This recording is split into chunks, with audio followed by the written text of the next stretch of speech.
तंत्र में दीक्षित होने के नाते मेरे पास बहुत सारे ऐसे प्रश्न आते हैं कि क्या इस प्रकार की प्रक्रिया होती हैं जिनका संबंध आत्माओं से हो, या जिनका संबंध पैरानॉर्मल एक्टिविटीज से हो, या जिनका संबंध किसी प्रकार की गई क्रिया, या ऐसा कोई जादू, या ऐसा कोई टोना टोटका, कुछ भी, बहुत सारे नाम हैं इन सब चीज़ों के, उनसे क्या जुड़ी हुई हो सकती हैं।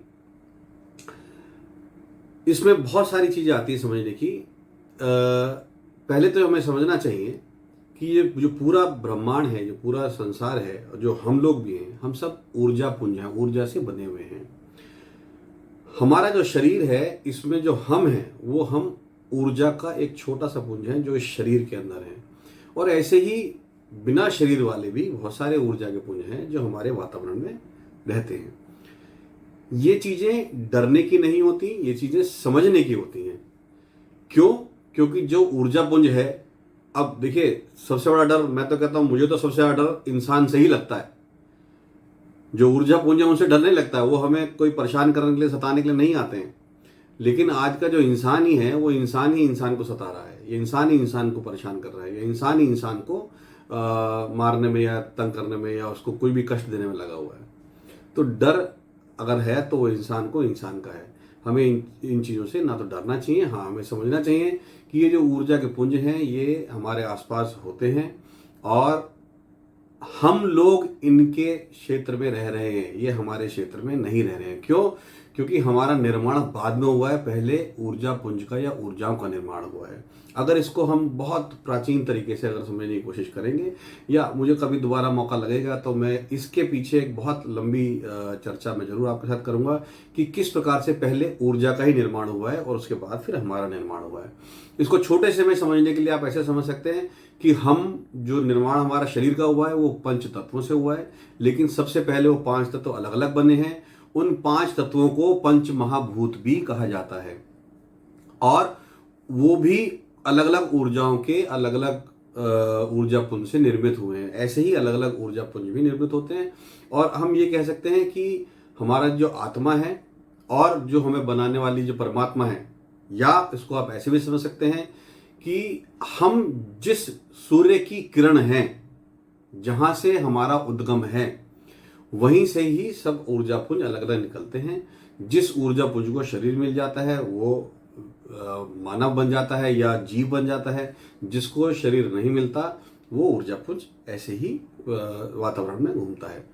और उस पे समझने की दूसरी चीज ये है कि जब भी हम शरीर को छोड़ते हैं तो ये बिल्कुल इस तरीके से होता है कि हमारी जितनी भी इंफॉर्मेशन है वो ऊर्जा पुंज अपने साथ कैरी करके ले जाता है और एक छोटा सा फ्रेगमेंट कहीं ना कहीं वातावरण में जरूर रहता है। उसको हम अनुभव कर सकते हैं, उसको हम देख नहीं सकते। उसको देखने के लिए हमारे पास उस प्रकार की आंख होनी चाहिए या उस प्रकार की सेंसरीज हमारी डेवलप होनी चाहिए कि हम उसको देख या समझ पाएं। उसको अनुभव हम कर सकते हैं अपने दूसरी सेंसरीज के साथ, जो हमारा अनुभव करने की सेंसरी है, जो हमारे, जब हम ध्यान में जब भी बैठते हैं, हम किसी बात का जब अनुभव करते हैं तो वहां भी हम उसको अनुभव कर सकते हैं। अगर हमको इसको शरीर से अनुभव करना हो, जैसे कुछ लोग मेरे पास आए हैं, मुझे बताते हैं कि उन्होंने कुछ ऐसी चीज़ देखी है कि कई बार जैसे कोई उनके पीछे खड़ा है या उनको कोई देख रहा है या उनको कुछ और कहीं दिख रहा है। कई सारी ऐसी चीज़ें उनको महसूस होती हैं, प्रतीत होती हैं, जिनको आम भाषा में, अगर हम डॉक्टर की भाषा में कहें तो हाँ, उनको भाई इल्यूजन हो रहा है या उनको डिल्यूजन हो रहा है, इस प्रकार की कोई हम नाम दे सकते हैं आम भाषा में।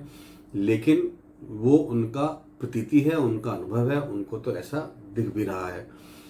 इस अनुभव से हमको समझना ये चाहिए कि मान लीजिए अगर कोई इस प्रकार की ऊर्जा हमको महसूस हो रही है या अनुभव में आ रही है, तो उसका केवल तात्पर्य यह है कि वो हमसे कुछ चाहती है और हमको कुछ सिखाना भी चाहती है। हाँ, आपने बिल्कुल सही सुना कि वो ऊर्जा हमें कुछ सिखाना चाहती है। देखिए, हम इस संसार में आए हैं, मेरा अपनी अनुभव की, मेरी समझ की बात यह है कि हम एक निकृष्ट ऊर्जा के लेवल से उत्कृष्ट ऊर्जा के लेवल तक जाते हैं। यानी ऊर्जा का बिल्कुल जो निम्नतम स्तर है, उसके ऊर्जा के उच्चतम स्तर, जिसको हम ईश्वर या परमात्मा कह सकते हैं, हमें वहां तक जाना होता है। और हर लेवल पे हमारे अलग अलग, जिसे हम कहते हैं 84 लाख योनियों में हमें जाना पड़ता है। उसके बाद जो ये मानव जीवन है, ये मानव जीवन में हमें इस प्रकार की क्षमता या उस प्रकार का कारण मिलता है कि हम अपने ब्रिज बन, देखो पीछे मानव जीवन से पहले और मानव जीवन के बाद, तो मानव जीवन एक ब्रिज है जिससे हम अपने पीछे की जो भी चीज सीख के आए हैं और इस ब्रिज से होते हुए उत्कृष्ट ऊर्जा के साथ एक हो सकें, उसके साथ एकाकार कर सकें। जो लोग इसका अनुभव करते हैं, जो लोग इस चीज को समझते हैं, अब इसके ऊपर बहुत सारे लोग ये कहते हैं कि अंधविश्वास है, तो मेरा मानना यह है कि सबसे पहले तो हमें अंध और विश्वास इन दोनों शब्दों का समझना बहुत आवश्यक है। लोग बिल्कुल, मैं जानता हूं कि लोग इसका नाम लेकर, इसकी बात कहकर ना जाने लोगों को बहुत प्रकार से मोड़ते हैं, ठगते हैं, उनसे पैसा वसूल लेते हैं। लेकिन अगर हम खुद अपनी थोड़ी समझदारी दिखाएं या हमें खुद इस प्रकार की कोई प्रतीति हो रही है, तो हम अपनी समझदारी से भी इससे बाहर निकल सकते हैं। मैं आपको अपने अगले वीडियो में बताऊंगा कि कैसे क्या क्या हम अपने साथ उपयोग करके या प्रयोग करके या अपनी समझदारी से इनसे बाहर निकल सकते हैं। प्रणाम।